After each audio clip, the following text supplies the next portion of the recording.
This is going to be Sora. So far, he's 2-2 in all of Pro League. He has an 0-1 ratio versus Zerg. Yeah. He's going to be up against KassiA, who is a Zerg. The thing about Sora this season has been that he's one of the most successful players for CJ Entis, but he hasn't been the hero that they needed. He hasn't been able to win all of his matches, and it's funny to say that about a pro gamer because it's just being 2-2 is no shame, but CJ needs more. Here's KassiA, the head bobber. I was bobbing my head with him, man. He's very high energy. He loves to be really, really fast. We saw him in his game that he played the first game so far, even though he did lose against Protoss, but he was just on everything. He was just so like precise with everything he did. Yeah. And I hope he has a better game here today. He is definitely part of Prime's hope train. Definitely so. He's got a lot of multitasking ability, always map aware. Let's go into this third game. Sora versus KassiA 2014 Pro League. CJ Entis versus Prime.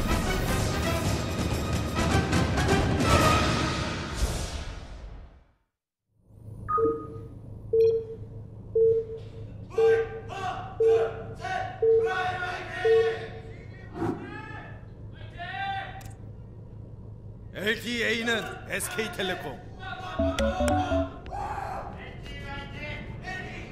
Down here in the bottom right, we have the red Protoss representing CJ Entis. This is Sora, the not quite so hero, but very, very, well, not very, very, but Yeah, I mean, he was in game one. CJ hero. yeah. He is up against KassiA up here in the top left. Yep. This guy is, like we talked about a little bit before, very tense in the booth. But he's had, in his one game that he played, he had Zerglings always running around the map. Whenever a probe appeared in his vision, he was on it, right? This guy just like stares at his minimap. He just like plays without looking at the screen. He like plays through the minimap. Yeah.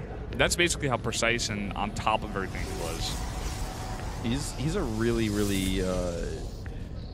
when I see his play, it reminds me of like Sora or Moon or Jelizer. If you ever look at Moon or Lucira's monitor, especially Moon in StarCraft 2, when I would stand behind him at qualifiers or just see him practice in the team house, I got a headache from how fast he moved, and anytime he saw anything, he would jump around the map like crazy. Looks like a KassiA fan here. Very enthusiastic. Looking aside. We have one guy here in the studio who, before every game, I'm sure you guys notice, he screams out the whole little song, little tune that we get. He's very enthusiastic. I want to meet this guy. I actually want to film him doing it, make like a vine of it or something, so that you guys can see it. Look at this. KassiA comes down to check, make sure he's being cannon. Does not want to fall into that same problem that his teammate Departure had. Yeah, you can see on the screen he's slowly getting closer and closer to his monitor. His two eyebrows are furrowed into his eyes. He's coming down at angles. It looks like he's angry, but actually he's just really he's really focused into this game. Very focused. The way he moves his face, you can tell he's constantly bouncing between the minimap and his main screen that he's looking at. For example, when that probe came on the base, you could actually see him with his face notice it. Now he knows the exact timing the probe's coming in. Very fast third base for him, and he makes it actually without verifying what build that Sora is going for here. He doesn't know that Sora's doing a gateway expand, and is even putting a Stalker out very quickly to put some pressure on.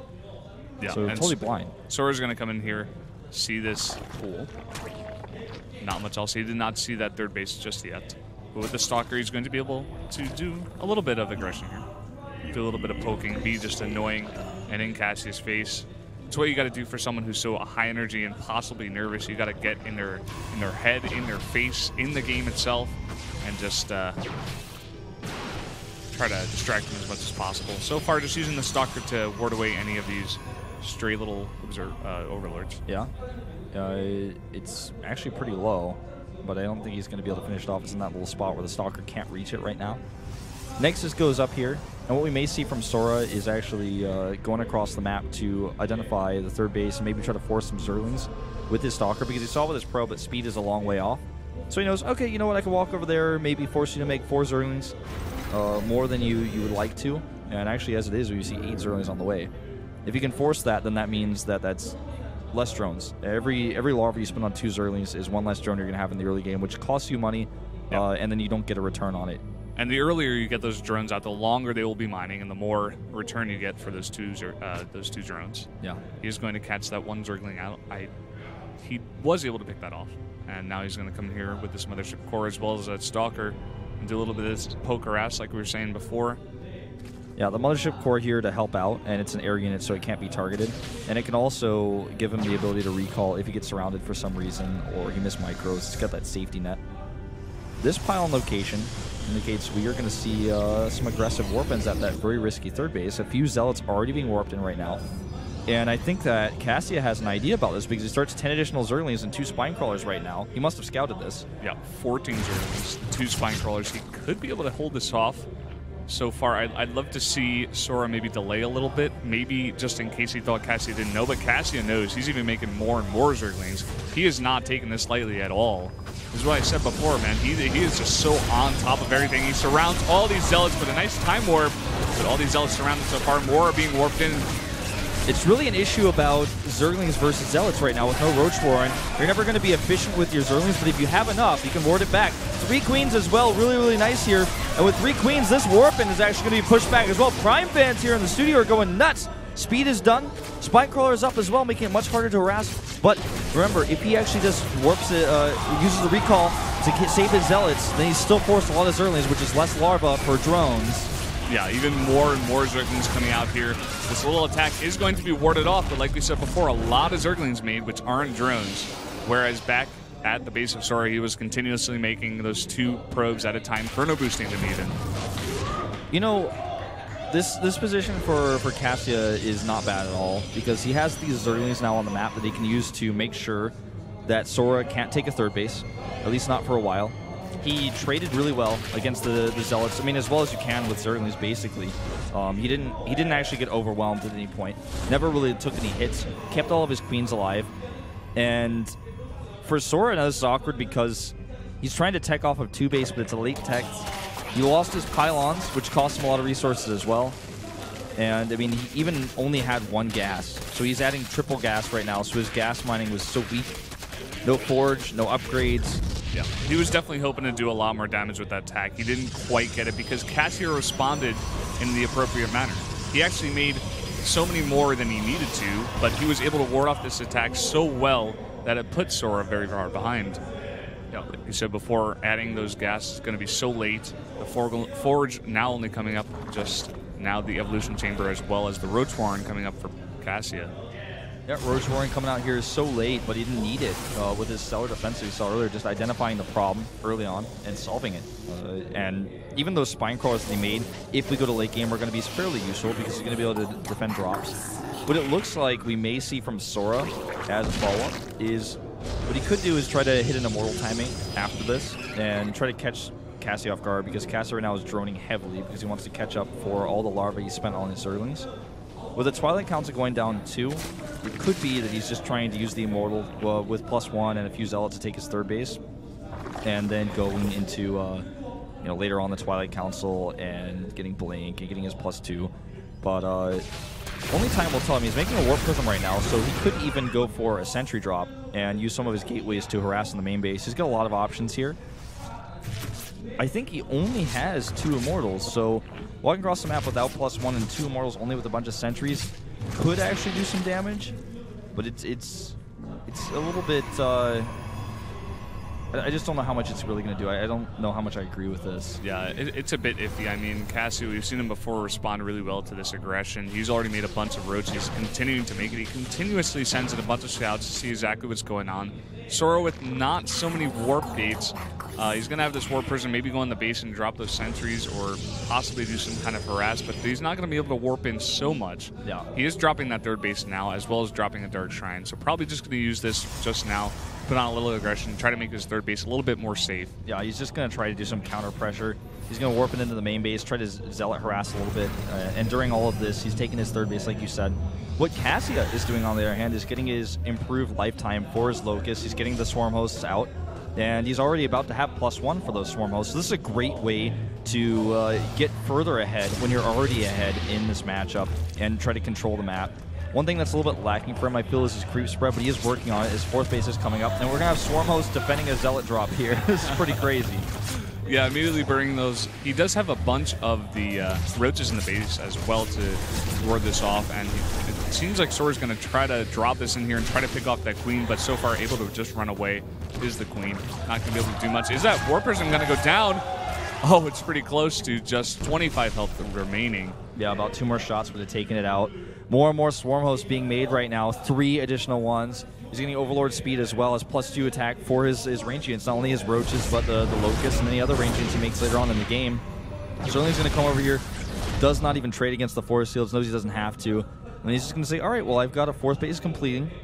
I have a composition that you, without AoE damage, will not really be able to contest. And Sora is desperately trying to get double Colossus production up right now. Yeah, he's got to have some kind of AoE to respond to all of these Swarm Hosts and a bunch of these locusts that are going to come out right now. I love the fact that KassiA took a really quick 3rd base, but then played safe for a while and didn't rush out that 4th base. He just has it up right now, and he allowed himself to take that time to be a bit safe and get that tech out. Now he has a big army. We're going to have to see if Sora is going to be able to defend this. He has those 2 Colossi coming out, and he's going to try to put on some kind of pressure with these Zealots as well. Yep, Zealots coming in here, actually warps in 2 additional ones, and he's trying to maybe kill that main base, but he's under pressure here by those locusts. The Swarm Host right upon him, and it looks like he's going to have to pull some drones here for the defense. The hatchery could go down. Meanwhile, he's got a huge army here that he's not even using right now to help out his locusts. He needs to work on that multitasking. This is not the multitasking we saw from him in his previous game. Lair getting down to 850 hit points, but here comes the attack. Roaches was feeling some tank. Locust coming in the back as well. That Nexus cannon is only going to do so much. Yeah, and it's going to run out soon as well. The time warp coming down is decent, but he doesn't have much force fields left. He has a bunch of gateways as well as 2 Colossi coming out. I'm not sure where they are on the map just yet, but he's got to do something to defend this right now. Yep, and even the Contaminate going down on that Nexus. This is such a pain right now. Here come those 2 Colossi, but they're actually going to have to basically sit at the top of the ramp and try to babysit this small force, but the next wave of Locust comes in, and Brendan, that Nexus is going to start getting pretty low, especially with the Roach support here. He starts to target it down. This is looking great for KassiA right now, who has repelled the attack in the main base. Nexus down to half health, and 1 or 2 more volleys will kill it. KassiA very far ahead in this game, an 80 supply lead. He has the better tech.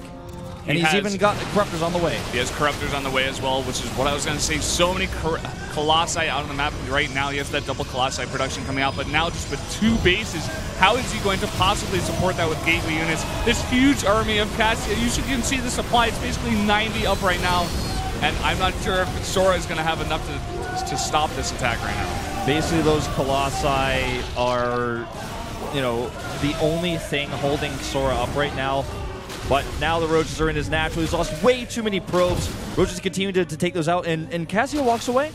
He walks away because he knows that Colossi, with the support of those Stalkers, might trade well against him, so he's better to just walk home, lose these Roaches, remax some more Corruptors, have the direct counter to the Colossi, then come back when he's ready.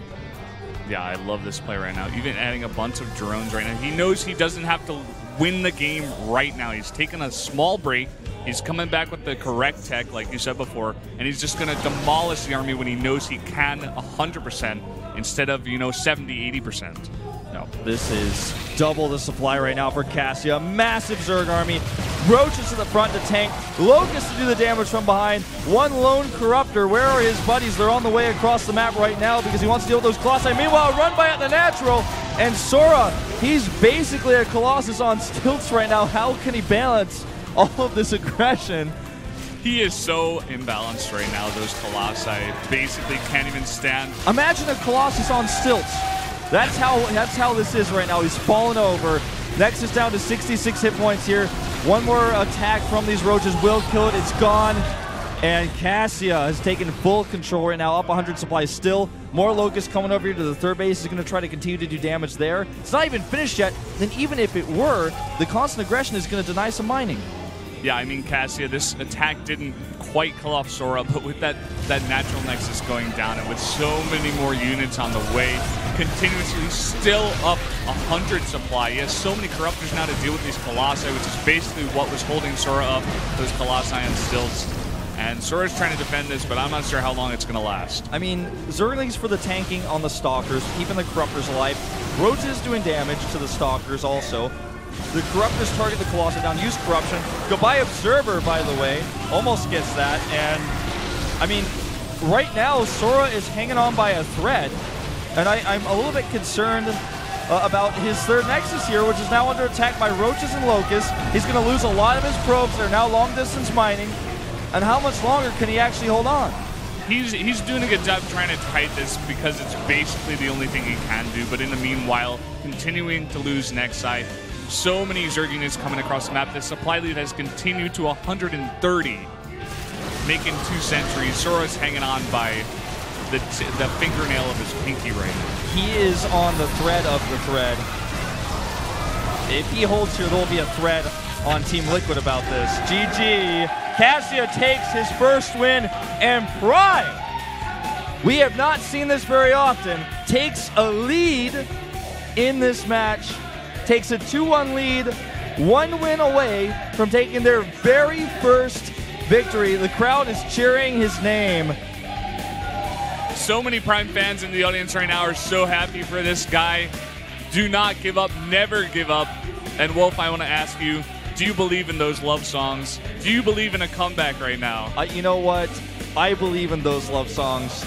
I think that if KassiA can have this momentum, look at Crater and KassiA, both the winners today, smiling and happy. This energy is what Prime needs right now on that bench that looks so sad and lonely, looks so empty. You look at the faces on the bench, though, and they're smiling and they're happy and they feel the momentum.